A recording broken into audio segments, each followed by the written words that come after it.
दिला गाफिल न हो यकदम, ये दुनिया छोड़ जाना है। बगीचे छोड़कर खाली ज़मीं अंदर समाना है। अल्हम्दुलिल्लाहि रब्बिल आलमीन वस्सलातु वस्सलामु अला सय्यिदिल मुरसलीन। अम्मा बअद फ़अऊज़ु बिल्लाहि मिनश शैतानिर रजीम। बिस्मिल्लाहिर रहमानिर रहीम।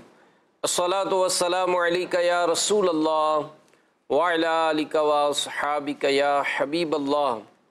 अस्सलातु वस्सलामु अलैका या नबियल्लाह व अला आलिका व अस्हाबिका या नूरल्लाह।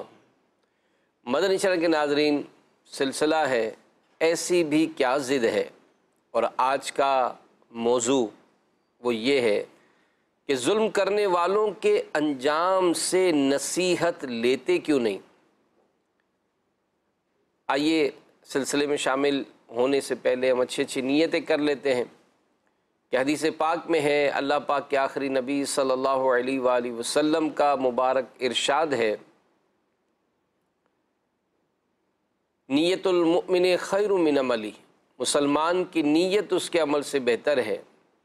अल्लाह की रज़ा के लिए, सवाब बढ़ाने के लिए, इल्म दीन हासिल करने के लिए आज के सिलसिले में शरीक रहूँगा, और जो बातें सुनूँगा याद रखूँगा, अमल करूँगा, दूसरों तक पहुँचाने की कोशिश करूँगा। दुरूद पाक की फजीलत में हदीस पाक है कि रसूलुल्लाह सल्लल्लाहु अलैहि वसल्लम ने इरशाद फरमाया, जिसने मुझ पर रोज़े जुमा 200 बार दुरूद पाक पढ़ा, उसके 200 साल के गुनाह मुआफ़ होंगे।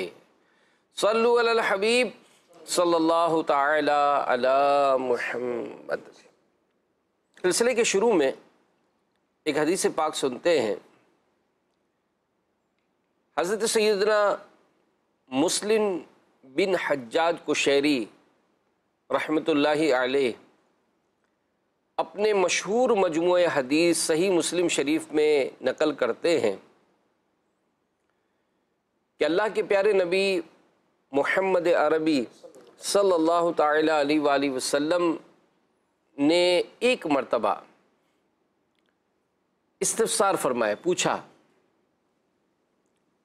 क्या तुम जानते हो मुफलिस कौन है?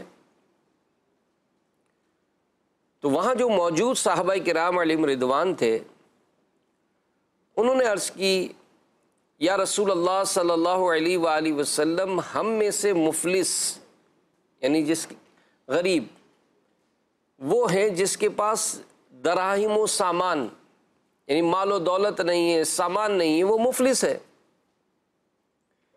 तो रसूलुल्लाह सल्लल्लाहु अलैहि वसल्लम ने फरमाया कि मेरी उम्मत का मुफलिस वो है जो क़ियामत के दिन नमाज, रोज़े और ज़कात लेकर आया, और यूँ आया कि इसे गाली दी, उस पर तोहमत लगाई, इसका माल खाया, उसका खून बहाया, उसको मारा, तो उसकी नेकियों में से कुछ इस मज़लूम को दे दी जाएंगी और कुछ उस मज़लूम को। फिर अगर इसके ज़िम्मे जो हुकूक थे उनकी अदायगी से पहले नेकियां ख़त्म हो जाएंगी, तो मज़लूमों की ख़ताएँ लेकर इस जालिम पर डाल दी जाएंगी, फिर उसे आग में फेंक दिया जाएगा। तो मदनी चैनल के नाज़रीन, अगरचे जुल्म करने वालों का एक हमारे यहाँ क्राइटेरिया है, और हम जो रोज़मर्रा के मामलात में, तारीख़ की किताबों में जब इस कैटेगरी के लोगों पर एक तस्वुर करते हैं कि बड़ा जालिम है, तो अगरचे उनकी जुल्म की अपनी दास्तानें हैं, लेकिन जब इस मौजू के मुताबिक हम स्टडी करते हैं, जब इसकी मालूमात लेते हैं, तो यहाँ इस मामले में बहुत ज़्यादा एहतियात करने की, तवज्जो देने की ज़रूरत महसूस होती है। आज का हमारा सिलसिला चूँकि माह मुहर्रम अल हराम से भी मुत्तसिल है, तो ज़ाहिर है ये वो मुबारक महीना है कि जिसकी बड़ी अज़मत व शान है, और जिसमें सैयदना इमाम हुसैन रज़ी अल्लाह ताला अन्हु का जो यौम शहादत मनाया गया, आशूरा का दिन, तो उसमें भी जो अहले बैत अतहार पर जो जुल्म व सितम हुआ और फिर उस जुल्म व सितम करने वालों का जो अंजाम बद हुआ, तो उनकी जो तारीख़ में वाक़यात हैं वो भी हमारे लिए इसमें बड़ा दर्स मिलेगा। तो हम इस सिलसिले को इंशाअल्लाह मज़ीद इसमें कुछ ऐसी मिसालें हम आपको देंगे और इस सिलसिले में इंशाअल्लाह हम कोशिश करेंगे कि हम आपको ऐसी बातें अर्ज़ करें कि हम हर कोई इस मौजू, क्योंकि ये बाज़ औक़ात फजल भाई ये बात भी एक महसूस होती है कि ये जो चीज़ें होती है ना, ये ग्रेजुअली अपग्रेड होती हैं, आहिस्ता आहिस्ता, यानी आहिस्ता आहिस्ता, यानी बंदे की तबीयत नहीं होती है सही। लेकिन जिस तरह एक होता है ना कि अगर कोई चोरी करता है तो वो बड़ा मशहूर वाक़या अमीर सुन्नत बाज़ों का हमने सुनाया है, कई मरतबा मदी मुज़ाकरे में भी सुनाया कि एक डाकू को पुलिस ने पकड़ लिया जी। अब उस पर बहुत सारे मुकदमात थे, जब उसकी केस वेस चले तो पता चले इसने तो कत्ल भी किया हुआ था। अब जब कत्ल करने वाले उस डाकू को जब केस चला तो आखिर सज़ाए मौत हो गई। सही। अब सज़ाए मौत के दिन करीब आने लगे तो पूछा गया कि भाई तुम्हारी आखिरी ख्वाहिश क्या है? तो उसने कहा कि मैं अपनी माँ से मिलना चाहता हूँ। अब ये एक ऐसा मौका होता है कि अरे कानूनन भी इसका इजाज़त थी, तो उसकी माँ को बुलाया गया और माँ ने आकर उससे मुलाकात जो करने के लिए करीब आई तो अचानक लोग हैरान हो गए कि उस डाकू ने अपनी माँ को मतलब नोचना शुरू कर दिया और उस पर अटैक कर दिया, यहाँ तक कि अपने दांतों से अपनी माँ को मुख्तलिफ जगहों से काटते हुए उसके कान को नोच कर चबा कर खूनम खून कर दिया। लोगों ने बड़ी मुश्किलों से उसकी माँ को छुड़ाया और उस पर लानत मलामत की कि बदबख्त, एक तो तेरे ऐसे आमाल कि तुझे अब थोड़ी देर में फांसी चढ़ा दिया जाएगा और तू मरते मरते भी अपनी माँ को इस तरह सता कर जा रहा है। तो उसने कहा कि आज इस तख्तेदार पर जो फांसी के फंदे पर जो मैं चढ़ रहा हूँ ना, इसकी कसूरवार मेरी माँ है। अल्लाह। कि मैं एक मरतबा बचपन में अपने स्कूल से एक बच्चे की पेंसिल चुरा कर लाया था। ओह। माँ को पता चल गया, लेकिन माँ ने उस वक्त मेरी सरजनिश नहीं की, अल्लाह, मुझे समझाया नहीं। नतीजा ये हुआ कि ये चोरी की आदत बढ़ती गई, यहाँ तक कि मैं डाके डालने लगा और इसी दौरान मुझसे कत्ल भी हो गए और आज सबब से मैं जो हूँ फांसी के फंदे पर चढ़ गया। तो यहाँ पर इस बात को महसूस करना बहुत ज़रूरी है कि हम कहीं ऐसा तो नहीं कि इस तरह के जो मसाइल हैं, मामलात हैं, कोई ऐसा तो नहीं कि हमसे भी कोई ऐसी गलतियाँ सरजद हो गई हों। तो इस मामले में एहतियात करना बहुत ज़रूरी। क्या बिल्कुल सही फरमा रहे हैं आप। सबसे पहले तो हज़रत आपकी बात को मैं ऐड यहाँ पर इस तरह करूँगा कि बाज़ औक़ात जैसे ही ये मामला होता है तो ये कहते हैं कि यार जालिम ने जुल्म किया ना, मगर इसे मोहलत मिल जाती है, ये पनप जाता है, इसको टाइम मिल जाता है। तो अमीर सुन्नत का बहुत ही प्यारा रिसाला है जुल्म का अंजाम। उसमें अमीर सुन्नत ने ये फरमाया है कि मीठे मीठे इस्लामी भाइयों, जुल्म का अंजाम ये बहुत भयानक है। सैयदना शेख मोहम्मद बिन इस्माइल बुखारी रहमतुल्लाहि तआला अलैह अपनी हदीस पाक की मशहूर किताब सही बुखारी में नकल करते हैं कि सैयदना अबू मूसा अशअरी रदी अल्लाह तआला से रिवायत है कि सरकार मदीना सल्लल्लाहु तआला अलैहि वसल्लम ने इरशाद फरमाया, बेशक अल्लाह अज़्ज़ा वजल ज़ालिम को मोहलत देता है, यहाँ तक कि जब उसको अपनी पकड़ में लेता है तो फिर उसको नहीं छोड़ता। ये फरमाकर सरकार दो आलम सल्लल्लाहु तआला अलैहि वसल्लम ने पारा नंबर 12 सूरह हूद की आयत नंबर 102 तिलावत फरमाई। तर्जमा कंजुल ईमान, और ऐसी पकड़ है तेरे रब अज़्ज़ा वजल की जब बस्तियों को पकड़ता है उनके जुल्म पर, बेशक उसकी पकड़ दर्दनाक करी है। जैसा कि अभी अजमीन साहब ने ये इरशाद फरमाया कि सैयदना इमाम हुसैन रदी अल्लाह तआला पर जो मामलात ये हुए, अब आप देखें कि नहीं, एक सबसे पहले तो जुल्म का एक सबब क्या है, ये ना कि आदमी जुल्म करता क्यों है। तो मशहूर ताबई बुजुर्ग सैयदना हसन बसरी रहमतुल्लाहि तआला से रिवायत है, अमीर सुन्नत अपने रिसाले इमाम हुसैन की करामात में लिखते हैं कि मक्की मदनी आका सल्लल्लाहु तआला अलैहि वसल्लम ने इरशाद फरमाया कि हुब्बुद दुनिया रअसु कुल्ली खतियतिन, यानी दुनिया की मोहब्बत जो है ये हर बुराई की जड़ है। ये भी बुराई है, ये जुल्म भी बुराई है, और इसकी जड़ भी क्या है, ये दुनिया की मोहब्बत है। आप सोचिए कि वो चंडाल चौकड़ी यजीद पलीद की कि जिसने ये सारा वाक़या करबला को मतलब ये मामला किया, यानी बहुत कम अरसा, यानी यजीद जिसने इस तरह का ये मामला किया, उसका ये हाल रहा कि 3 या 3.5 साल वो तख्ते हुकूमत पर शैतानत कर सका। और फिर इसके बाद जो है ना ये इसका ये हाल हुआ कि वो एक रूमी नस्ल लड़की की इश्क में गिरफ्तार हो गया। उसने उसको एक हवादार जगह पर बुलाया, उसको शराब पिलाई और एक खंजर आबदार यानी जहर वाला खंजर जो है उसके पेट में मार दिया और कहा जो अपने नबी के नवासे का ना हो सका वो मेरा क्या हो सकेगा। तो यानी यूँ इसकी लाश जो है ये चील कवों की दावत में थोड़े दिन रही और उसके आली मवाली वहाँ आकर उसकी लाश को काफ़ी दिन बाद आकर वहाँ दबा गए। तो ये जुल्म का अंजाम है। अमीर सुन्नत इस रिसाले के आखिर में अजीब इनसे बड़ी प्यारी बात ये लिखी कि जब अल्लाह के नबी सैयदना याह्या अलैहिस्सलाम को शहीद किया गया था, उस वक्त अल्लाह तबारक व तआला ने फरमाया था कि मैं ये बुख्त नसर से अल्लाह ताला ने उनका बदला लिया, 70,000 उनके बदले में मारे गए। और फरमाया था नबी करीम अलैहिस्सलाम को कि मैं तुम्हारे नवासे के बदले 1,40,000 अफराद को ये समझो कि ये मारे जाएंगे। और इस तरह मुख्तार सख्फी ने वही दिन, वही वक्त, वही घड़ी, वही जगह और ये मुख्तार सख्फी के ऊँट जो है इन जालिमों को यूँ समझे के रौंद रहे थे। तो जुल्म का अंजाम बड़ा भयानक है और दुनिया में ही आदमी इसकी सज़ा को पा लेता है।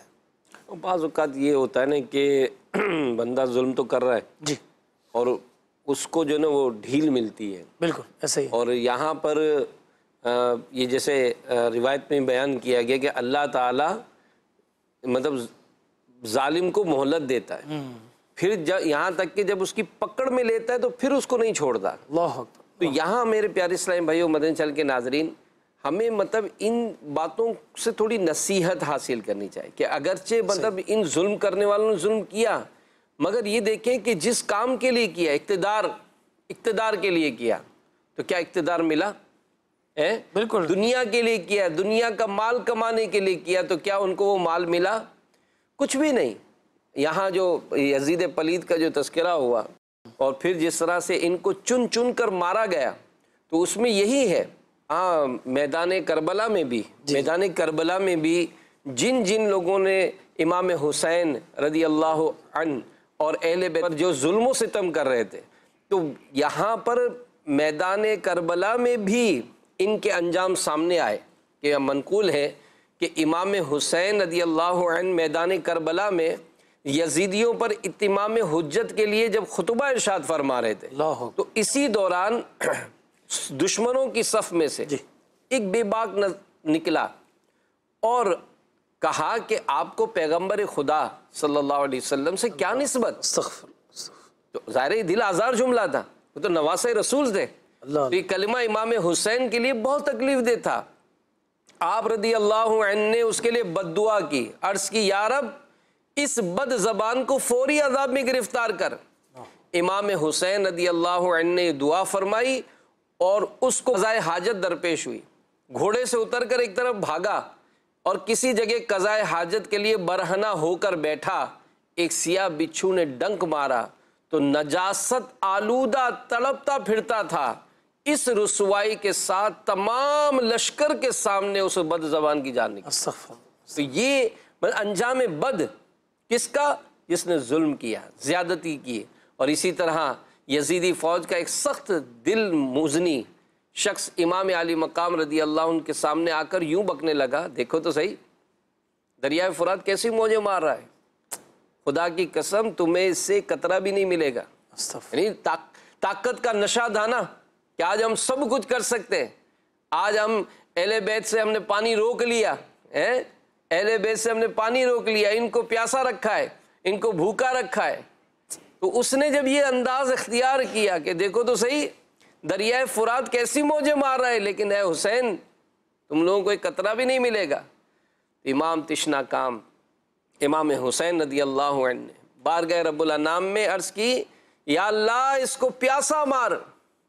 इमाम आली मकाम के दुआ मांगते ही उस बेहया मुजनी का घोड़ा बिदक कर दौड़ा, मुजनी पकड़ने के लिए उसके पीछे भागा।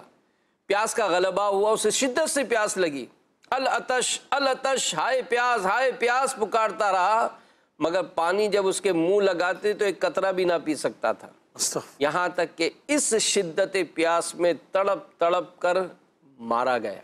तो मदनी चैनल के नाजरीन, ये अंजाम बद, ये अंजाम बद। और बड़ा खूबसूरत शेर वो इस बार सिलसिले में भी बार बार दोहराया गया कि तरसे हुसैन आब को मैं जो कहूँ तो बेअदब, लम्से लबे हुसैन को तरसा है आब रेत पर। अल्लाह है? अल्लाह। तो मेरे प्यारे इस्लाम भाइयों, ये अंजाम बद, तो यजीदियों का जो अंजाम बद हुआ, जो इनको जो बाद में भी चुन चुन कर मारा गया, तो ये इबरत है कि जुल्म का अंजाम ये अच्छा नहीं होता। जी हाँ, जुल्म का अंजाम बेशक अच्छा नहीं होता। एक शख्स ने ज़मीन पर, नाहक ज़मीन पर उसने जो है दावा किया कि भाई ये जो ज़मीन है वो मेरी ज़मीन है, जबकि वो ज़मीन उसकी नहीं थी। उस पर 2 झूठे गवाह भी लेकर आ गया और अदालत के अंदर चला गया और वहाँ जाकर उसने पेश कर दिया कि ये मेरे 2 गवाह हैं और ये ज़मीन जो है वो मेरी ज़मीन है। अब हुआ ये कि जिसकी ज़मीन थी उसको भी बुलाया गया, वो वहाँ पहुँचा। अब वहाँ पहुँचकर जब उससे सबूत वगैरह मांगे गए तो उसके पास बज़ाहिर कोई मजबूत ऐसा सबूत नहीं था, क्योंकि सामने वाले के पास 2 गवाह थे। अब 2 गवाह जिसके पास हो तो गवाही तो अदालत तो उसी के हक़ में फ़ैसला करेगी। उसके हक़ में फ़ैसला कर दिया गया। बाहर निकले, अब जो मज़लूम था, जिसकी ज़मीन पर कब्ज़ा हो चुका था, अब वो उदास दिल के साथ, छोटे दिल के साथ बाहर निकला है। अब देखें उसके पास कुछ ही नहीं है बज़ाहिर। ज़ालिम तो समझता है कि भाई मैंने तो ये कर दिया। यजीद क्या समझ रहा था कि भाई मेरे पास तो ताकत है, मेरे पास तो क़ुव्वत है, मेरे पास तो ओहदा है, फ़ौज मेरी बात मानेगी, सब मेरी बात मानेंगे, मेरे पास माल है, मैं इन लोगों को ख़रीद लूँगा। और बज़ाहिर उसने कर लिया, लेकिन इन्नल्लाह मअस साबिरीन, अल्लाह सब्र करने वालों के साथ है, अल्लाह नेक लोगों के साथ है। तो जो मज़लूम होता है अल्लाह उसके साथ हुआ करता है। आप देखें आज उसके साथ क्या हुआ, दुनिया जानती है। अब मज़लूम वो जो शख्स था जिसका मैं वाक़या अर्ज़ कर रहा हूँ, उसके पास कुछ नहीं, करे तो करे क्या। बज़ाहिर ज़ालिम जीत गया है और ज़ालिम समझ रहा है कि मैं तो कामयाब हो गया हूँ। वो खुशी के अंदर तेज़ी से गाड़ी दौड़ाते हुए अपने उस ज़मीन की तरफ जा रहे हैं कि जो उनका हक़ नहीं था। मज़लूम को बाहर मस्जिद नज़र आती है, कहता है चलो अल्लाह के दरबार में जाता हूँ, वहाँ दुआ मांगता हूँ। मस्जिद के अंदर आया, वुज़ू किया, 2 रकात नफल अदा की और अल्लाह के दरबार में उसने बद्दुआ की कि मौला तू इसको दिखा, इसे दुनिया ही में सज़ा दे। मैंने पैसा पाई जमा करके अपना मकान लिया था, वो घर लिया था, ये प्लॉट लिया था, लेकिन आज इसने बिल्कुल झूठा दावा करके इसी मुझसे छीन लिया। और उसके दिल में जो तड़प थी, वो जो तकलीफ़ थी, जो तकलीफ़ है ना, ये वो तकलीफ़ और दिल से निकली हुई बद्दुआ होती है जो फ़ौरन कबूल हुआ करती है। उसने वहाँ पर बद्दुआ थी और बद्दुआ करने के बाद वो जब बाहर निकला और जाता है तो देखता है कि रास्ते में कुछ लोग हैं और हंगामा बढ़ रहा है, मदद करो मदद करो मदद करो। ये क्या माज रहा है। जब करीब गए और जाकर देखा तो 3 लाशें पड़ी हुई हैं। क्या हो गया, कहा बहुत तेज़ी से गाड़ी चलाते हुए आ रहे थे, बहुत तेज़ी से कहीं जा रहे थे और इसी वजह से इनका एक्सीडेंट हुआ और तीनों की तीनों मर गए। जब उसने देखा तो ये वही 3 लोग थे, 2 वो जिन्होंने झूठी गवाही दी थी और एक वो शख्स कि जिसने उस ज़मीन पर दावा किया था। तो अल्लाह रब्बुल आलमीन जो जालिम होता है उसकी सज़ा दुनिया में कभी कभार दिखा देता है और ये हमारे लिए इबरत है। आप देखें कुरान मजीद फ़ुरक़ान हमीद के अंदर वाक़यात बयान है, 1/3 हिस्सा क़िसस पर मुश्तमिल है। ये कुरान मजीद में जो इतने सारे वाक़यात बयान किए गए, क्यों बयान किए गए?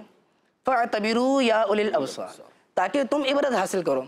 कई जगह वाक़या बयान करने के बाद और उसके बाद जिन्होंने गलत काम किए, कौम आद, कौम समूद, कितनी ताकतवर कौम है, पूरे पहाड़ इन्होंने खोद डाले, पूरे पहाड़ों को इन्होंने तराश डाला, लंबे कदावर, क्या कुछ इनके पास नहीं था। इतनी ताकत होने के बावजूद चूँकि उन्होंने जुल्म किया, अल्लाह रब्बुल आलमीन ने इनको दुनिया के अंदर सज़ा दी। कहीं की बस्तियाँ उलट गईं, कहीं पर आसमान से अज़ाब नाजिल हुआ, कहीं पर सैलाब का अज़ाब आया, कहीं पे कौन सा अज़ाब आया। नहीं, कुरान मजीद भरा पड़ा है इस चीज़ से। और वाक़या बयान करने के बाद, उनका अंजाम बयान करने के बाद अल्लाह रब्बुल आलमीन ने हमें कहा कि हमने ये बात इसलिए बयान की ताकि तुम सबक हासिल करो, हमने ये बात इसलिए बयान की है ताकि तुम नसीहत हासिल करो, हमने ये बात इसलिए बयान की है ताकि तुम तक़वा इख्तियार करो, हमने बात इसलिए बयान की है ताकि तुम अल्लाह से डरो, हमने बात इसलिए बयान की है ताकि तुम परहेज़गारी इख्तियार करो। ये सारे वाक़यात जो हमारे सामने होते हैं ये लुत्फ़अंदोज़ी के लिए नहीं होते हैं अमीन भाई।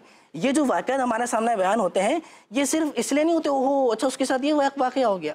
ये हमारे सामने जो यजीद का वाक़या है, ये हमारे सामने जो जालिम का माए दिन देखते हैं, आप देखते नहीं कि डाकू जो डकैती करते हैं, कई डाकुओं के बारे में कि डकैती करते हुए वो मारना किशोर को चाह रहे थे, वो खुद की लाशें घरों पे पहुंची। जी। चोर गए थे चोरी करने के लिए और जिस घर में चोरी करने के लिए गए थे बाहर माल तो क्या लेके निकले और जो है ना बेजान होकर बाहर निकले, मरकर बाहर निकले। क्या ये सारे कुछ किस लिए है?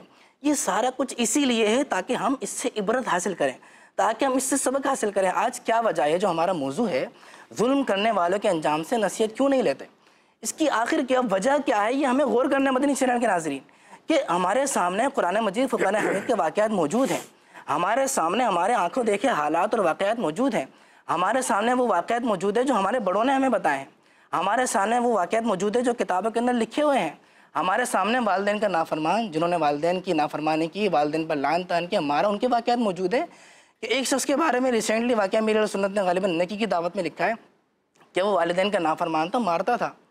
जब वो बीमार हुआ, हॉस्पिटल के अंदर गया तो वो पूरी तरीके से चीखता था, तड़पता था, लेकिन मर नहीं रहा था पूरी तरीके से। यहाँ तक कि डॉक्टर्स को, वहाँ के रहने वालों को, उसके रिश्तेदारों पर रहम आ गया और वो कहने लगे खुदा के वास्ते इसको मौत का इंजेक्शन लगा दें, जहर का टीका लगा दें, ये मर जाए, इसकी तकलीफ हमसे देखी नहीं जाती। तो उससे पूछा गया कि क्या माजरा, इतनी तकलीफ में क्यों है? कहा इसकी जो सज़ा मिल रही है ना, इसकी वजह ये थी ये अपने माँ बाप का नाफरमान, ये वालिदैन पे जुल्म करने वाला था। आप देखें, वालिदैन को जुल्म करने वालों की मिसालें भरी पड़ी हैं, जो वालिदैन जिन्होंने पाला पोसा बड़ा किया, आज समझ आया, आज बंदा कहता है ये इतनी पढ़ाई मैंने खुद की है, मैंने काम किया, उससे जो पैसे आते थे उससे मैंने पढ़ाई की है। लेकिन काम करने तक जो आप पहुँचे, काम करने की जो आपके अंदर सलाहियत पैदा हुई, कैसे हुई? वालिदैन की बदौलत हुई। आज जहाँ थोड़ा बहुत जो आपने पढ़ा, जिस पढ़ने की बदौलत आपका दिमाग, मेरा दिमाग इतना चलना शुरू हुआ कि मैं ज़्यादा पढ़ने वाला बन गया, कि मैं MA कर लूँ, मैं BA कर लूँ, मैं ये पढ़ लूँ, मैं वो कर लूँ, मैं वहाँ तक पहुँच जाऊँ। इतनी तालीम, इतना शूर किसकी बदौलत मिला? वालिदैन की बदौलत मिला। आज वालिदैन के साथ जुल्म, आज वालिदैन को नहीं छोड़ेंगे। यहाँ एक वाक़या ये मिलता है कि एक शख्स ने अपनी वालिदा को, बूढ़ी माँ को, वाक़या ऐसा है कि उनको उठाकर दीवार पे दे मारा, उनकी हड्डियाँ टूट गईं, उनकी वालिदा की। उनसे चला नहीं जा रहा था, बेटे को रहम नहीं आया, बेटे ने उठाया और धक्का देके घर से बाहर निकाल दिया। आप देखिए उस जालिम के साथ क्या हुआ, निकाल दिया। बड़ा ज़बरदस्त कारोबार चल रहा था, खूब ठाट बाट थी, सब कुछ था, लेकिन चूँकि उसने जुल्म किया, और जुल्म की सज़ा अल्लाह रब्बुल आलमीन दुनिया ही में दिखा दिया करता है, और ख़ास तौर पर जो वालिदैन पर जुल्म करे उसकी सज़ा तो दुनिया के अंदर लाजमी दिखा दी जाती है। हमारे सामने ऐसे वाक़यात हैं। तो हुआ ये कि जब वालिदा उसकी चली गई और कहीं किसी ने उनकी वालिदा को रख लिया, वहाँ गुज़र बसर करती रहीं, बाद में बड़े अरसे बाद उनका बेटा ढूंढता माँ तक पहुँचा। भाई क्या बात है, क्यों ढूंढते हुए आए हो? तुमने तो घर से बाहर निकाला है, तुमने तो माँ को ऐसा उठा के दीवार में पटक दिया, तो उनकी हड्डियाँ टूट गई थी, वो किस तरह रोड पे फिर रही थी। कोई मिल गया तो उनको, अल्लाह वाला, जो उनको उठा के ले गया। तो उसने बोला बात यह है कि मैं आज जो अपनी वालिदा को ढूंढता आया हूँ ना, जब तक मेरी माँ मेरे पास थी ना, मेरा कारोबार बहुत अच्छा था, मेरी बड़ी इज्जत थी। आज हाल यह है कि मेरा कारोबार पूरा तबाह हो गया, मेरे बच्चे मेरे अपने नहीं रहे, मेरे पास मेरा अपना कुछ नहीं है, मेरी कोई इज्जत नहीं रही, मुझे कोई पूछता नहीं है, मैं बीमार हूँ, मुझे कोई पूछने वाला नहीं है, मेरी कोई तीमारदारी करने वाला, मेरी कोई मदद करने वाला नहीं है। मैंने माँ पर जुल्म किया, उसकी सज़ा मुझे दुनिया के अंदर ही मिल रही है। नहीं, ये बात, मतलब अगर दीनी इस्लाम की ओवरऑल तरबियत को देखें ना जी, तो इस्लाम मदनी चैनल के नाज़रीन ये तरबियत ही यही देता है कि जिस सतह पर भी हैं आप, औलाद हैं तो माँ बाप के साथ, सेठ हैं तो मुलाजिम के साथ, यानी जिस सतह पर भी आप और हम किसी सतह पर सुपीरियर हैं, यानी हमारी पोस्ट है, तो अपने मातहत के साथ हमें नरमी ही इख्तियार करनी है। और सच्ची बात है, एक बहुत अच्छी आसान सी मिसाल दी जाती है कि अगर ये जुल्म जो करता है और इससे अगेंस्ट जो शफकत करता है, तो दोनों की जो पहचान है ना, अच्छा कौन लगता है? अभी बकरीद के दिन गुजरे, अगर जानवर भी शरीफ होता है ना, अच्छा ही वही लगता है। सही बात। यानी इंसान तो इंसान, अगर जानवर भी नरम मिजाज हो ना तो अच्छा लगता है। बच्चे ले लेके घूमते कि भाई ये जो, यानी सख्ती, जो जुल्म, ज्यादती, ये पसंद ही नहीं किया जाता, ये मिजाज में ही नहीं आएगा। यानी खुद हम भी अगर कहीं हैं, अगर हमको अप्रिशिएट किया जाता है तो क्या होता है, हमें मज़ा आता है काम करने में, और अगर अप्रिशिएट ना किया जाए, हमारी दिल आज़ारी की जाए, हमें डिग्रेड किया जाए, तो ज़ाहिर है हमको फिर वो माहौल ही अच्छा नहीं लगता। अगरचे आमदनी अच्छी हो, लेकिन इंसान को अगर इज्जत मिलती है, इंसान को अगर मान मिलता है, तो वो कम आमदनी की जगह पर भी वो काम करने के लिए तैयार होता है। लेकिन अगर कहीं ज़्यादती होती है, जलील होता रहता है, तो ज़ाहिर इंसान फिर इस तरह के कामों में आगे नहीं बढ़ता। तो बहरहाल मामला यही जो सामने आता है वो यही है कि जहाँ पर भी हो इंसान, अपनी ज़ात से किसी पर जुल्म ना करे। अच्छा हज़रत, इसमें मैं अर्ज़ करूं कि सबसे पहले बात हमने काफ़ी सारी वो की, मगर एक जुल्म की डेफिनेशन कि भाई जुल्म ये करना ना कि भाई क्या मारना ही जुल्म है, what is the definition of जुल्म। तो अमीर सुन्नत ने जो डेफिनेशन बयान की, वो जुल्म की डेफिनेशन ये है कि किसी चीज़ को उसकी जगह के अलावा रखना, ये जुल्म है। अब आप ये देख लें कि हम जो है ना वो अपने मामलात के हिसाब से हम किस तरह यूँ समझे कि कर रहे हैं। अब हमारे बुज़ुर्गों का ये हाल था, छोटी छोटी चीज़ें ना, मैं बैठे हुए कुली या इस्तेमाल कर लिया, पेन ये चीज़ इसकी बगैर पूछे ले ली कर ली। हज़रत इब्राहिम बिन अदम रहमतुल्लाहि तआला अलैह एक बाग के अंदर आपने नहर में एक सेब देखा। अब इसके अहकाम अलग हैं कि भाई ये गिर पड़ा तो क्या है, खा सकते नहीं, आपने खाया, उठाया और खा लिया। अब खा तो लिया, परेशान हो गए कि ये मैंने क्या कर दिया, मालिक की इजाज़त के बगैर मैंने खा लिया। चुनाचे तलाशते हुए पहले तो ढूंढा कि बाग के कहाँ से गिरा, तो एक बाग तक पहुँचे। बाग की मालिक एक खातून थी, उनसे आपने मादरत तलब की कि मैंने ये सेब खा लिया है। अब वो भी देखें, उसने ये अर्ज़ की कि ये बाग मेरा और बादशाह का मुश्तरका है, 50-50 है, तो मैं अपना तो हक माफ़ करती हूँ, मगर बादशाह का हक माफ़ करने की तो मैं मिजाज नहीं हूँ। अच्छा, हमारे ये भी होता है कि यार ये काम कर लिया, अब क्या करें, अरे छोड़ो छोड़ो, वो तो ऐसे ही कर लेगा, इसमें क्या हर्ज है। तो बादशाह बल्ख में था, सैयदना इब्राहिम बिन अदम रहमतुल्लाहि तआला कि सिर्फ एक आधा सेब मुआफ़ करवाने की खातिर आपने बल्ख का सफ़र इख्तियार किया और माफ़ करवा कर दम लिया। और यहाँ देखें, इसका भी यही है जी। जिस आप दुनिया की मिसाल लेते हैं, दुनिया की मिसाल लेते हैं, भाई फला मुल्क है तो जनाब इसमें रात की जो फ़्लाइट्स हैं वो लैंड करने की इजाज़त नहीं है। हाँ जी बिल्कुल, क्यों? सही कि भाई वहाँ की जो गवर्नमेंट है उन्होंने देखा है कि भाई जो फ़्लाइट लैंड करती हैं तो इस फ्लाइट लैंड करने से पब्लिकली जो है ना वो शोर होता है, लोगों की नींद ख़राब होती है, लिहाजा उस मुल्क में जो है वो रात को जो फ़्लाइट है वो लैंड नहीं करेंगी। तो अब यहाँ पर ये कि ये मिसालें किसकी दी जा रही हैं, जो गैर मुस्लिम ममालिक हैं। लेकिन एक बात बयान की जाती है कि फ़ारूक आज़म रज़ी अल्लाहु अन्हु आपके दौरे हुकूमत में आप ऊँटों के जो काफ़िले आते थे उनको रात में मदीने मुनव्वरा में दाखिले पर पाबंदी, क्योंकि उनकी घंटियां और जो उनकी निशानियां होती थी उससे आवाज़ होती थी काफिले की, तो जब वो आवाज़ आती थी तो लोगों की नींद में खलल होता था।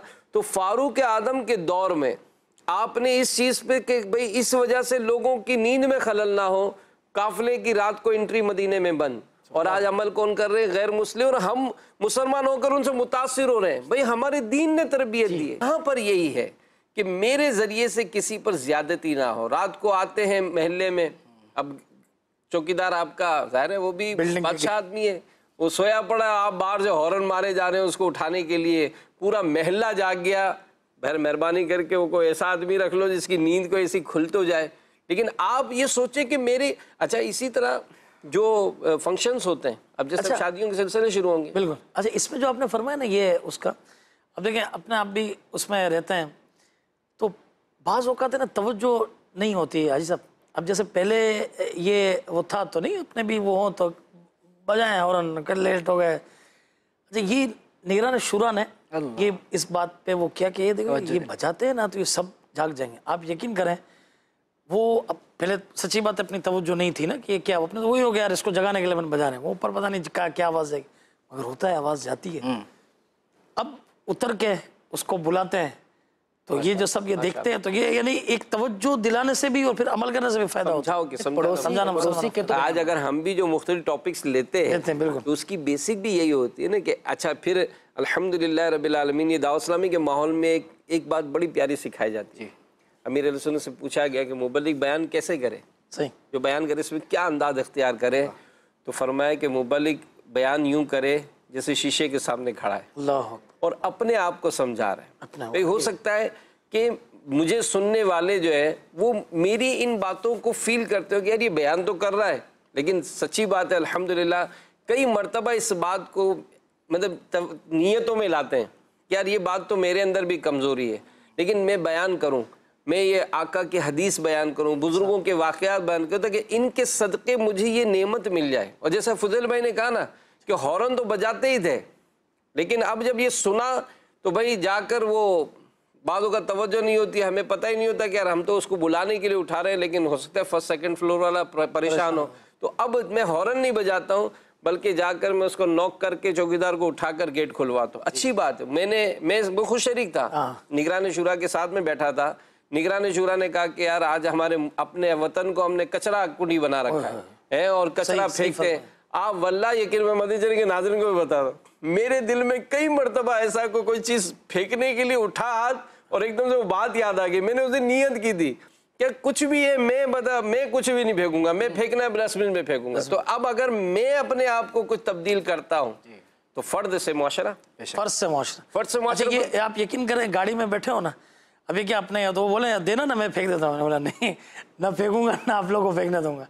वो अल्हम्दुलिल्लाह। उसके बाद अच्छा बाहर आप जाएं, यही हम दुनिया में जाते हैं तो अपने उस अपने मुल्क में क्यों ना करें यार, अपना मुल्क कितना डेफिनेटली। जब बंदा ये सोच ले ना कि जैसे हॉर्न वाली बात आपने कही, इसी तरह रात को अपने घर में कुछ प्रोग्राम है तो तेज डेग चल रहे हैं और हाँ जी ये शादियों का बताया। हाँ, शादियों में चल रहा होता है। अब इसके अंदर एक बात ये बताई गई कि जालिम आखिर क्या वजह है कि इनके जो अंजाम है जालिमों का, उससे नसीहत हासिल नहीं करता। तो उसकी एक वजह ये है कि वो ये गौर नहीं करता कि अगर मैं इसकी जगह होता तो मुझ पे क्या गुजरती।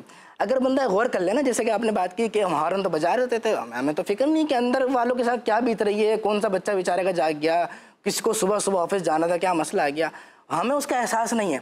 लेकिन जब बंदा उसको अपनी जगह रख ले कि अगर इस वक्त मैं अंदर होता तो मुझ पर क्या बीतती, अगर ये जगह मेरी होती, कब्ज़ा हो जाता तो मुझ पर क्या बीतती, अगर मुझे कोई गाली देता तो मुझ पर क्या बीतती, अगर कोई मुझ पर तोहमत लगाता कि वो ऐब जो मेरे अंदर है ही नहीं, वो एक फला शख्स बयान करके फैला रहा है, मुझे अजियत दे रहा है, तो उस वक्त मुझ पर क्या बीत, मेरे मुतालिक एसएमएस डाल रहा है, सोशल मीडिया पर चीज़ें वायरल कर रहा है। तो ऐसे अगर मैं इस जगह होता तो मुझ पर क्या बीतती, ये उस वक्त देखे कि मैं कितनी अजियत और कितनी तकलीफ का शिकार होता।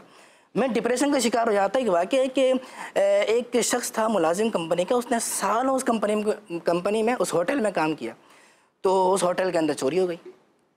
तो जो उसका जो मालिक था तो उसने बग़ैर सोचे समझे ऐसे ही कह दिया कि ये शक जा रहा है कि जो मेरा जो होटल का मुलाजिम है ना फला, उसने चोरी की है। वो ईमानदार शख्स, मेहनत से काम करने वाले पे अमीन भाई इतनी बीती वो बात, इतनी उस पर असरअंदाज हुई कि मैंने कभी चोरी नहीं की, मैंने इतने मेहनत से काम किया, मुझ पर ऐसा इल्ज़ाम लग गया है। उस शख्स ने इससे दिल बर्दाश्त होकर ख़ुदकुशी कर ली। आप बताएं इसका बवाल। ये तो देखिए, ये तो वो है, घर में कोई चीज़ खोई गई, क्या होगा, वो मासी ने की है भाई, ये बाहर से कोई चीज़ चले गई, ये खान सामा ने की है, ये कहीं रुकने के लिए गए तो ये की है, मस्जिद के अंदर कोई चीज़ भी तो खादिम ने की है, एतिकाफ़ के अंदर यह है, और वो कोई चीज़ किसी का मोबाइल खो गया। मैंने कहा खबरदार, जो किसी ने हमारे खादिम की तरफ जो है ना वो आँख उठा कर ये उसको देखा भी हो, तो मतलब क्या ये ज़िंदगियाँ यार, इनको यहाँ बाज़ औक़ात क्या क्या कितनी कितनी चीज़ें और कितने कितने रुपए पैसे नहीं मिलते, और ये लोग ये बता देते हैं कि भाई ये मामला है। तो होता पता है क्या है, जब ये अपनी नाक कटती है। हाँ, एक जगह पढ़ा था, एक साहब के वो एयरपोर्ट पे कहीं सफ़र कर रहे थे, तो सफ़र करते करते उन्होंने वो लिया, कोई बिस्किट वगैरह लिए, कुछ खाने पीने की चीज़ें ली, और वो बैग में रख के अपने लॉन्च में चले गए। अचानक हुआ कि चलो यार कुछ खा पी लेते हैं, तो चाय का ऑर्डर दिया। तो जैसे ही चाय आई तो वो चाय किताब पढ़ रहे थे, किताब पढ़ते पढ़ते चाय हुई, करीब बिस्किट भी रखे तो बिस्किट उठा के खाए। तो बिस्किट खाए और चाय पी, तो अचानक जो बराबर में बैठा था शख्स, अल्लाह, उसने उसी प्लेट से ना बिस्किट उठाया। अब उसको एकदम फील हुआ ना, यार ये मेरी प्लेट से मेरा बिस्किट बगैर पूछे उठा लिया। लेकिन अब चूंकि आदमी ने यूं बड़ी बदमाशियां करता है, लेकिन माहौल हाल जैसे एयरपोर्ट पे लड़ते हुए नहीं मिलते। अगर यही बात स्टेशन पे बस अड्डे पे होती तो शायद फाइट हो जाती। सही। अब उसने एकदम से महसूस किया कि यार ये तो अच्छा नहीं किया इसने। खैर उसने अपना बिस्किट फिर उठाया, थोड़ी देर में बराबर वाले ने फिर उठाया। अब उसका टेम्परेचर तो हाई हो रहा था, लेकिन अब चूंकि वो माहौल नहीं होता है तो बोला ही नहीं कुछ। अब रह गया एक बिस्किट रह गया। अब उसने कहा देखता हूँ ये उठाता है नहीं उठाता है। अचानक बराबर ने फिर हाथ उठाया और उस बिस्किट को आधा किया और आधा खा लिया। अल्लाह। अब इसका तो है ना वो आपे से बाहर हुआ। बहरहाल वो एकदम गुस्से से उठा और अपना सामान लेके जहाज़ में सवार हो गया। अब जैसे ही जहाज़ में सवार हुआ तो बैठे बैठे उसको कोई चीज़ की हाजत थी। जैसे उसने बैग खोला तो हैरान रह गया कि उसका जो बिस्किट का पैकेट था ना उसके बैग में रखा था। यानी बजाय वो ये समझ रहे कि मेरा खा रहा है, जबकि वो किसी का खा रहा था। अब तवज्जो दे बाद औक़ात प्यारे इस्लाम भाई कि बाद औक़ात ये जो आपने कहा ना कि इल्ज़ाम और मेरी जेब से निकले, मैं अपनी दुकान पे भूल गया, दुकान का आदमी फंस गया, दुकान के आदमी को देकर मैं भूल गया था। तो ऐसी कई बातें होती हैं कि जो आखिर बाद में हमको फील होती है। लेकिन यहाँ एक बात जो इसको मज़ीद थोड़ा सा आगे चलाएं कि हमारा ये जो अंदाज होता है, और जैसे आपने भी वाक़या सुना है, तो ये जो नसीहत जो हासिल करते हैं कि जनाब उन्होंने आधा सेब माफ़ कराने के लिए किया, ये क्यों करते हैं कि इनको क़यामत के हिसाब का एहसास होता है। अल्लाह, कि जिनको इस चीज़ का एहसास हो। यानी एक तो आपने टॉपिक लिया था कि वो अपने जैसी करनी वैसी भरनी, ठीक है, कि आपने कहा कि जनाब ये, तो आप यकीन माने फजल भाई, ऐसे अजीबोगरीब दौर है, ऐसा अजीबोगरीब दौर है। मैंने एक वाक़या पढ़ा था, मैंने इसकी वो पिक्चर भी खींची थी, उसमें से मिसाल मैंने नोट की थी कि लोग कितने शातिर हैं यार, कितने शातिर हैं कि कैसे कैसे अंदाज अपना कर ये अपने मामलात जो है ना वो तब्दील करते हैं। मैंने एक जगह पढ़ा कि एक शख्स जो था वो एक ओल्ड हाउस में गया, सही, तो उसने एक 75 साला बुढ़िया को देखा और उसको देखा कि वो बड़ी खुश है और बड़ी खुशबाश इधर उधर घूम रही है। तो उसने हैरत से पूछा कि अम्मा, आपको आपकी औलाद यहाँ छोड़ गई है और आप यहाँ इतनी खुश हैं? तो उसने बड़ी चहक कर बोला कि बेटा तुझे क्या पता, मेरे बच्चों ने तो मुझ पर अपना सब कुछ निछावर कर दिया, सब कुछ निछावर कर दिया। कहा कि मेरे 2 बेटे और दोनों शादीशुदा हैं, लेकिन मेरी बहुएं अच्छी नहीं हैं, मुझे खाना भी नहीं देती थी, बगैर पंखे के कमरे में रखती थी। असल में वो मेरे मकान पर हर वक्त कब्ज़ा करने का उन्होंने प्लान किया हुआ था।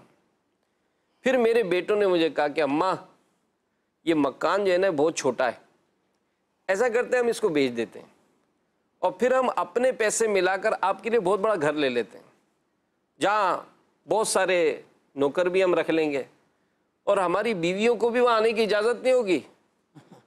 मुझे और क्या चाहिए था, मैंने तो फ़ौरन पेपर पे साइन कर दिए। बेटा इतने बड़ा ख्याल करोगे, कहाँ भी आपकी बहुएं वहाँ आएंगी ही नहीं, वो हम बहुत सारे नौकर रख देंगे। तो देखो मेरे बेटों ने कैसा बड़ा घर दिला दिया है, कितने पंखे लगे हुए हैं, कितने नौकर हैं। यानी आप सोचे कि वो माँ उसको अब जो भी कहा जाए कि बच्चों ने कैसा बेवकूफ़ बनाया उसको और किस तरह से उसकी प्रॉपर्टी ले ली। तो आज इस तरह के माशरे में देखा जाए तो एक से एक वाक़यात, एक से एक अंदाज कि जिसमें आप सामने वाले को कहोगे तो ये बेवकूफ़ है, तो ठीक है आपने दुनिया में बेवकूफ़ बना लिया, दुनिया में उसका माल ले लिया, दुनिया में आपने उसके साथ चीटिंग कर ली, तो अरे मेरे भाई ये कमा कर आपने अगर अपना बैंक बैलेंस बढ़ा लिया तो कितनी रकम लेके जाएंगे दुनिया से, कितनी रकम ले जाएंगे। आपने बड़ा घर बना लिया, आपने बड़ी बड़ी गाड़ियां कर ली, आप क्या लेकर जाएंगे दुनिया से? क्या आपने देखा नहीं है कि दुनिया से जब कोई गया है, चाहे कितना ही बड़ा सेठ हो, उसको कफन कौन सा दिया जाता है? वही कफन मिलता है जो लावारिस को मिलता है। उसके कफन में जेब ही नहीं होती है, जी हाँ, कुछ भी नहीं होता है, खाली हाथ। और जिस कब्र में उसको रखा जा रहा है, क्या कोई वीआईपी कब्रिस्तान देखा है कि भाई सारे अरबपति जो है वो वीआईपी कब्रिस्तान में होंगे और जितने लावारिस कंगले जो है इनका अलग है। आज आपने अपने मकानात की एक अलग क्राइटेरिया बनाया ना, कॉलोनी अलग बना ली है, एरिया अलग बना लिया कि वाकई जनाब आप जिस बिल्डिंग में रहते हैं 5 करोड़ के फ्लैट में, वहाँ हम जैसे गरीब तो नहीं आ सकते। तो आपने अपना क्राइटेरिया बना, लेकिन माजरत के साथ जब आप दुनिया से जाएंगे तो कोई वीआईपी कब्रिस्तान नहीं है, बराबर में ही फ़कीर होगा जिसके बराबर में आपकी कब्र है। और वो कब्र में भी आपने दुनिया में अपना बेडरूम बनाया है, अच्छा बेड ले लिया है, अच्छे एसी लगा लिए हैं, मगर कब्र में आपके लिए कोई बेड नहीं बिछाया जाएगा, कोई ऐसी रोशनी का इंतज़ाम नहीं किया जाएगा। तो यहाँ पर यही है कि जिसको अपने अंजाम की फ़िक्र होगी, जो आखिरत के मुआखज़े से बचेगा, जैसे हदीस पाक में ना कि क़यामत के दिन हकदारों को उनके हुकूक दिलवाए जाएंगे। हत्ता कि दुनिया में अगर किसी बेसींग बकरी को किसी सींग वाली बकरी ने टक्कर मारी होगी तो उसको क़यामत के दिन सींग दिए जाएंगे और कहा जाएगा कि इसको टक्कर मारकर बदला लो। जी, ये बदले वाला हुकूकुल इबाद वाला मामला तो ऐसा है कि इसके अंदर जैसे आपने बयान किया कि कल बरोज़ क़यामत बेसींग वाली बकरी को सींग दिया जाएगा। तो हम तो फिर इंसान हैं, हमारा तो मुआखज़ा है और हम मुसलमान हैं। बींगा मुस्लिम हम गौर करें ना, हम मुसलमान हैं, हमें हुकूकुल्लाह भी अदा करने हैं और हुकूकुल इबाद का भी ख्याल रखना है। तमाम हुकूकुल इबाद का ख्याल रखते हुए हुकूकुल्लाह को अदा करते हुए हमें आखिरत की तरफ बढ़ना है और इंशाअल्लाह इसी में कामयाबी है। वरना जो एक बालिश भर भी जुल्मन किसी की ज़मीन लेता है, एक बालिश भर, अल्लाह के नबी सल्लल्लाहु अलैहि वसल्लम ने इरशाद फरमाया उससे बरोज़ क़यामत 7 ज़मीनों का तोक पहनाया जाएगा। आज हम पर हम थोड़ा सा कोई भारी बैग उठा लेते हैं, 10 किलो का, 11 किलो का, कितना उठा लेते हैं, कंधे कैसे हो जाते हैं, शल हो जाते हैं, बंदा थक जाता है, हम 3-4 ब्लॉक उठा नहीं सकते। 7 ज़मीनों जितना तोक, वो भी कल बरोज़ क़यामत तपती ज़मीन पर कैसे उठाएंगे? हम कैसे अज़ाब बर्दाश्त कर सकते हैं? आज किसी का हक मार लेते हैं, रिश्वत का लेन देन, रिश्वत का लेना बिल्कुल नाजायज़ है। ये जो जुल्म है, किसी की आबरू रेज़ी करना, किसी पर तोहमत लगाना, किसी की ज़मीन को मार लेना, अल्लाह के नबी सल्लल्लाहु अलैहि वसल्लम ने एक और मकाम पर इरशाद फरमाया जिस शख्स ने कसम की वजह से मुसलमान शख्स का हक मार लिया हो, बिलाशुबा अल्लाह ने उसके लिए जहन्नम को वाजिब कर दिया है। ये अब आगे देखें, सहाबा कराम सवाल कर रहे हैं कि या रसूलल्लाह सल्लल्लाहु अलैहि वसल्लम, अगरचे मामूली चीज़ हो, वही बात ना, आधा से माफ़ करवाने के लिए बुजुर्गान दीन आखिर इतना खौफज़दा क्यों होते थे? उनको पता था कि इसकी सज़ा कितनी ज़्यादा है, अल्लाह नाराज़ कितना ज़्यादा होता है इस बात से कि बंदे का छोटे से छोटा हक रखने का भी हमें हुक्म दिया गया है। अल्लाह के नबी सल्लल्लाहु अलैहि वसल्लम से जब सवाल हुआ या रसूलल्लाह अगरचे मामूली चीज़ हो, फरमाया अगरचे पीलों की मिसवाक ही क्यों ना हो। पीलों की मिसवाक की वैल्यू क्या है? दरख्त की छोटी सी लकड़ी, इतनी सी भी चीज़ अगर किसी के ले ली गई है तो उसकी वईद यह है कि अल्लाह करीम, अल्लाह रब्बुल आलमीन उसके लिए जहन्नम को वाजिब कर देता है। आज ये देखिए ना कि इतना जुल्म ये जो हो रहा है, लोग माल, दौलत, तमा, लालच के अंदर आकर अपने मुसलमान भाई की जान तक ले लेते हैं। अच्छा भला अभी एक वाक़या हुआ कि उसमें जो है ना एक शख्स ने मोबाइल छीनने के लिए आया, मोबाइल दिया उसने और पीछे से जो है ना उस पर फायर कर दिए। अब आपको मोबाइल चाहिए तो मोबाइल लेते, यानी ये एक तो चोरी, यानी मोबाइल लेना भी ना जायज़, चोरी करना भी ना जायज़, डकैती डालना ना जायज़। एक तो ये जुल्म किया कि मोबाइल ले ले, ऊपर से उसको मार भी डाला। इतना जुल्म, ये सख्त दिल क्यों हो गया है? अमीन भाई, एक तहकीक हुई मुजरिमीन पर, मैं वो तहकीक अर्ज़ करता हूँ। मुजरिमीन पर तहकीक हुई कि जो लोग जो जुल्म करते हैं या जुर्म करते हैं, इसकी वजह क्या होती है? तो उन्होंने बताया कि इसकी 4 वजह हैं। तहकीक जो रिसर्च सामने आई, का 4 वजह है। नंबर 1 तो ये लोग समझते हैं कि हमें हमारा हक नहीं मिल रहा है। लोग ये समझते हैं हमें हमारा हक नहीं मिल रहा है, तो फिर वो जुर्म करते हैं, वो चोरियाँ करते हैं, वो डकैती डालते हैं, वो सामने वाले की चीज़ों पर कब्ज़ा करते हैं, उसको हड़प कर जाते हैं, पैसा लिया पैसा नहीं देते। कोई तो हमारा हक ही नहीं मिल रहा है, तो जब हमारा हक नहीं मिल रहा तो किसी तरीके से तो लेंगे ना। हज़रत अली रज़ियल्लाहु तआला अन्हु का जो वाक़या है कि एक मरतबा आप नमाज़ पढ़ने के लिए तशरीफ़ लाए तो आपकी जो ज़ीरा वगैरह थी आपने किसी को दी और कहा कि मैं आ रहा हूँ, ज़रा थोड़ी देर के लिए पकड़ लो। आप नमाज़ पढ़ के बाहर तशरीफ़ लाए तो बंदा भी गायब, ज़ीरा भी गायब। तो आप जब गए बाज़ार की तरफ, आपका जाना हुआ, देखा तो आपकी ज़ीरा दुकान में लटकी हुई है। आपने फरमाया ये ज़ीरा कहाँ से आई? कहा फला किस्म का शख्स, इस तरह का एक शख्स था, उसका हुलिया ऐसा था, उसने ला के मुझे बेची। कितने की बेची? कहा 2 दिरहम की। आपने फरमाया कि जब इसने मेरी ज़ीरा का ख्याल रखा था ना, तो मैंने सोचा था कि इसको 2 दिरहम दूंगा। अल्लाह, वो मिलने थे, 2 दिरहम वो मिलने थे। लेकिन अगर ये सब्र करता, ख्याल रखता तो इसको हलाल तरीके से मिल जाते। लेकिन चूंकि इसने जल्दबाजी दिखाई, लालच के अंदर आया कि जी मुझे तो मेरा हक चाहिए, मैं बाहर रह के खड़ा हुआ हूँ, तो इसको 2 दिरहम मिल तो गए लेकिन हराम तरीके से मिले हैं। मदनी चैनल के नाज़रीन, अल्लाह रब्बुल आलमीन देगा, जो अल्लाह ने वादा किया है वो पूरा होगा, हमें मिलेगा। लेकिन अब हम गौर कर लेना, हम जुल्म करके किसी का हक मार के ले लें या फिर सब्र करके हलाल तरीके से जो इस्लाम ने बताया उसके मुताबिक ले लें। एक और बताया कि दूसरी वजह यह है कि लोग समझते हैं कि जब होशियारी नहीं करेंगे ना, ये जो होती है ना 1.5 होशियारियाँ, ये कर ली, दूध में पानी मिला दिया और मतलब मिलावट कर दी, जब तक ये होशियारी चुपड़ी बातें करके जो है ना वो पैसा निकलवा ले, जब तक ये नहीं करेंगे तो उस वक्त तक जो है वो हम कामयाब नहीं हो सकते। ये जुर्म करने वालों की दूसरी वजह। तीसरी वजह वो कहते हैं कि जब तक धोखा नहीं देंगे उस वक्त तक हम कुछ नहीं कर सकते। वो है ना, अल्लाह के नबी सल्लल्लाहु अलैहि वसल्लम का एक मकाम पर एक जगह जाना हुआ तो देखा कि ऊपर जो है वो खुश्क गंदम रखी हुई है। आपने जब हाथ डाला तो उसके अंदर तर गंदम थी। तो अल्लाह के नबी सल्लल्लाहु अलैहि वसल्लम ने इससे मना फरमाया, भाई तुमने इसको ऊपर क्यों नहीं रख दिया है? तो ये इस तरह धोखा देना तो हमारे इस्लाम ने मना किया है। और रिसर्च करने वालों ने बताया कि जिसकी वजह से मुजरिमीन जुर्म करते हैं वो वजह है बेहिसी। जब बंदे के अंदर बेहिसी आ जाती है ना, बंदे के अंदर ख्वाहिशात ज़्यादा हो जाती हैं। बेहिसी आती क्यों है? जब उम्मीदें बढ़ जाती हैं कि मैं तो मेरी ये उम्मीद है, मुझे ये करना है, मुझे ये करना है, मुझे ये अचीव करना है, मुझे यहाँ तक पहुँचना है। जब ये आ जाती है, उम्मीदें ज़्यादा हो जाती हैं तो ख्वाहिशात बढ़ती हैं। जब ख्वाहिशात बढ़ती हैं तो बेहिसी आ जाती है, और जब बेहिसी आती है तो बंदा जुल्म करने से भी पीछे नहीं हटता, और चाहे जुल्म बड़ा हो या छोटा, जुल्म जुल्म होता है। हज़रत अली मुर्तज़ा शरीफ खुदा करमल्लाहु तआला वजहुल करीम इरशाद फरमाते हैं, मुझे तुम पर लंबी उम्मीदों और ख्वाहिशात की पैरवी का खौफ है। लंबी उम्मीदों का खौफ है, तुम लंबी उम्मीदों में पड़ जाओगे, और ख्वाहिशात की पैरवी का खौफ है। सुनो, लंबी उम्मीद तुम्हें आखिरत भुला देगी। लंबी उम्मीद है, आखिरत भूल जाएगा बंदा। और का ख्वाहिशात की पैरवी तुम्हें हक से रोक देगी। जब बंदा लंबी उम्मीद करता है वो भूल जाता है मेरे रब ने क्या फरमाया है, वो भूल जाता है मेरे नबी ने क्या फरमाया है, वो भूल जाता है इसका अंजाम क्या है, वो भूल जाता है कि इसकी वईदें क्या है। लंबी उम्मीदें बंदे का दिल सख्त कर देती हैं, और जो ख्वाहिशात है, ख्वाहिशात की जो पैरवी है वो हक से रोक देती है। फिर बंदा उसको लाख समझाता रहे कि भाई ये गलत है, ये जुल्म है, वो कहेगा नहीं ये तो मेरा हक है, नहीं ये तो मैं दुरुस्त कर रहा हूँ, मैं ऐसे कैसे जीऊँगा, ऐसे कैसे आगे बढ़ूँगा। दुनिया सब इस तरह तरीके से कर रही है, सारी दुनिया हराम करेगी तो क्या हम भी हराम करेंगे? नहीं, बल्कि हमें वो काम करना है जो मेरे नबी ने फरमाया है। लिहाजा ख्वाहिशात को कम करें, हम ख्वाहिशात को कम करें। जब आज एक अच्छा सूट पहन लिया तो कल नहीं चाहता है और अच्छा पहनूँ। आज साइकिल वाला कहता है नहीं मेरे पास बाइक आ जाए, बाइक वाला कहता है नहीं मेरे पास कार आ जाए, कार वाला कहता है छोटी कार है बड़ी गाड़ी आ जाए, बड़ी गाड़ी वाला कहता है ऑटोमेटिक आ जाए, ऑटोमेटिक आ जाए तो और लग्जरी आ जाए, लग्जरी वाले कहते हैं दो आ जाए, एक घर वाला दो घर। ख्वाहिशात बढ़ते हैं, बंदा फिर ख्वाहिशात को पूरा करने के लिए वो ये नहीं देखता हराम है हलाल है, वो ये नहीं देखता किसी का दिल दुख रहा नहीं दुख रहा, वो सिर्फ ये देखता है मेरी ख्वाहिशात पूरी हो रही या नहीं हो रही। बस मेरी ख्वाहिशात पूरी होनी चाहिए, किसी पर कितना ही जुल्म हो जाए। जब बंदा ख्वाहिशात को पूरी करने पर लग जाता है तो फिर उसकी आंखों पर पर्दा पड़ जाता है, वो हक सुनने से, हक समझने से और नसीहत हासिल करने से महरूम हो जाता है। लिहाजा हमें चाहिए हम इबरत हासिल करें और ख्वाहिशात को कम करें। अल्लाह रब्बुल आलमीन ने जितना दिया उस पर राज़ी रहें, उस पर खुश रहें। इंशाअल्लाह अज़्ज़वजल दुनिया भी कामयाब होगी, हमारी आखिरत भी कामयाब होगी। माशाअल्लाह, अल्लाह ताला अमल की तौफीक दे। और वाकई ये दीन इस्लाम की जो तालीमात हैं वो है ये कि जब इस्लाम की तालीमात पर अमल करेंगे तो दिल नरम होगा, आखिरत की कब्र की फ़िक्र लाहिक होगी।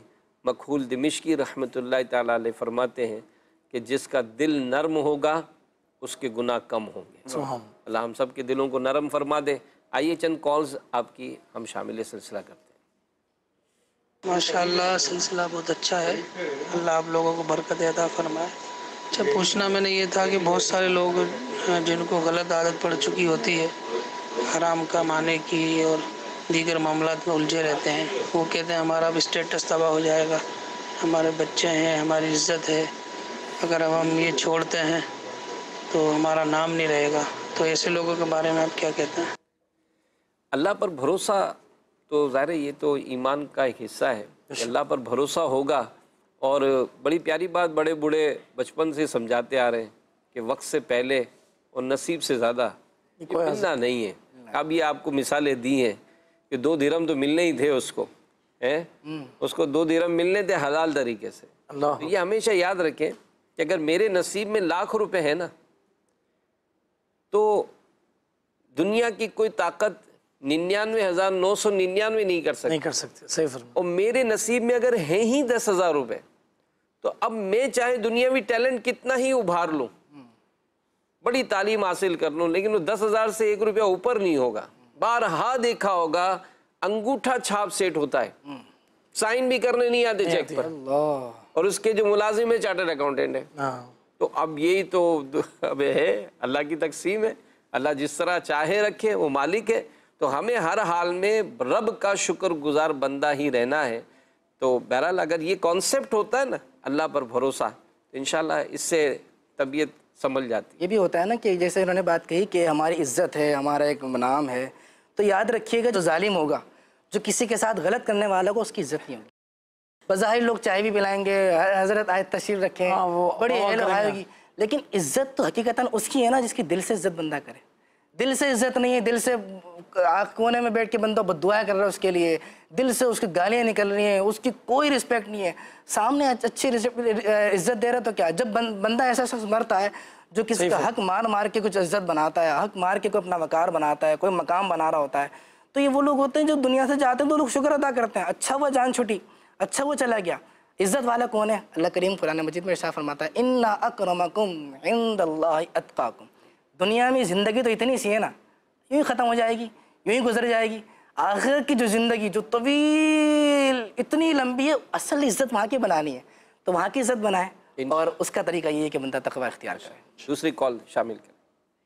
जामनगर से सगे अत्तार मोहम्मद साजिद अत्तार अर्ज कर रहा हूँ। माशाअल्लाह प्रोग्राम इसी भी क्या जिद है, जारी वसारी है। आज का मौजू बड़ा ही प्यारा है, जुल्म करने वालों के अंजाम से नसीहत लेते क्यों नहीं। माशाअल्लाह। रुकन शुरा हाजी अमीन की आमद मरहबा प्रोग्राम के अंदर। हाजी साहब की बारगाह में अर्ज़ है कि हज़रत जुल्म के क्या माना है और जो है कि जुल्म करने के कौन कौन से अंदाज़ है और इस जुल्म करने से क्या नुकसान होते हैं और जुल्म से किस तरह बचना चाहिए। माशाल्लाह, बहुत बहुत शुक्रिया आपकी हौसला अफजाई का, और ये सारी बातें हमने आज इसमें एक बात ऐड करना चाहूँगा, वो आला हज़रत इमाम अहले सुन्नत ने की, क्योंकि इस वक्त जो बहुत बड़ा जुल्म का मामला जो है कारोबारी सेक्टर में बहुत मसला है, ये ज़मीनें हड़प कर ली जाएंगी, पैसे हड़प कर लिए जाएंगे। आला हज़रत रहमतुल्लाहि तआला फरमाते हैं, जो दुनिया में किसी के तकरीबन 3 पैसे यानी दैन कर्ज दबा लेगा, बरोज़े क़यामत उसके बदले में 700 बाजमात नमाज़ें देनी पड़ा। एक तो इतनी मेहनत से नमाज़ें पढ़ी, फिर वो भी 3 पैसे दबाए और वो दे दिए। अच्छा, इसमें अजीब साहब सबसे बड़ा फैक्टर जो है ना, वो उन लोगों का है कि जो ऐसे इन्वेस्टर हैं जो इन्वेस्ट करने से पहले जो तरीक़ेकार है उसके मुताबिक चलते नहीं। भाई अब एग्रीमेंट बनाएंगे, वो निगरान शुरा ने कितनी अच्छी बात कही कि वो एग्रीमेंट करते वक्त ना वो हो जाओ, क्या हो जाओ, यानी गैर हो जाओ, ज़िंदगी भर अपने रहोगे। एग्रीमेंट बना लीजिए, आप फ़ायदे में रहेंगे, 2 विटनेसेस करवाइए, अच्छे लोग डलवाइए, इंशाल्लाह तबारक व तआला फ़ायदे में रहेंगे। अल्लाह ताला हम सबको जुल्म से बचाए और अल्लाह ताला इन बातों पर अमल करने की भी तौफीक अता फ़रमाए। मदनी चैनल देखते रहे। वैसे इस तरह की जो बहुत ज़्यादा एहतियातों वाली जो बात है ना, वो मदनी मुज़ाकरों में मिलती है। मैं आप सबसे ज़रूर अर्ज़ करूँगा कि जो भी आपका रूटीन है, एवरी सैटरडे आफ्टर इशा तकरीबन रात 10 बजे अमीर अहले सुन्नत जो मदनी मुज़ाकरा फरमाते हैं, आप उसमें देखते रहे। और अमीर अहले सुन्नत की सीरत के जो ये जो अंदाज़ है ना, सही फरमाया, ऐसे अजीब व गरीब और ऐसे मामलात अल्हम्दुलिल्लाह हमने खुद ज़ाती तौर पर देखे कि इसमें मतलब आप कमाल दर्जे की एहतियातें और कमाल दर्जे की मतलब आपकी इसके जो है ना अंदाज मिलते हैं। तो मैं आप सबसे अर्ज़ करता हूँ कि इन चीज़ों से आप मतलब बुज़ुर्गों की सोहबत, बुज़ुर्गों की सीरत पढ़ें कि इन लोगों ने जो मतलब अंदाज़ इख्तियार किए, आखिर इनके पीछे बैक मकसद क्या होता था, फ़िक्र आखिरत और वो जवाबदेही का खौफ। तो इंशाल्लाह जब ये अंदाज़ इख्तियार होंगे तो जुल्म व ज़्यादती से बच जाएंगे। अल्लाह ताला हम सबको अमल की तौफ़ीक़ अता फ़रमाए। आमीन बिजाहि नबील अमीन सल्लल्लाहु तआला अलैहि वसल्लम। सल्लु अलल हबीब सल्लल्लाहु तआला अला। दिला गाफिल न हो यकदम, ये दुनिया छोड़ जाना है, बगीचे छोड़कर खाली ज़मीं अंदर समाना है।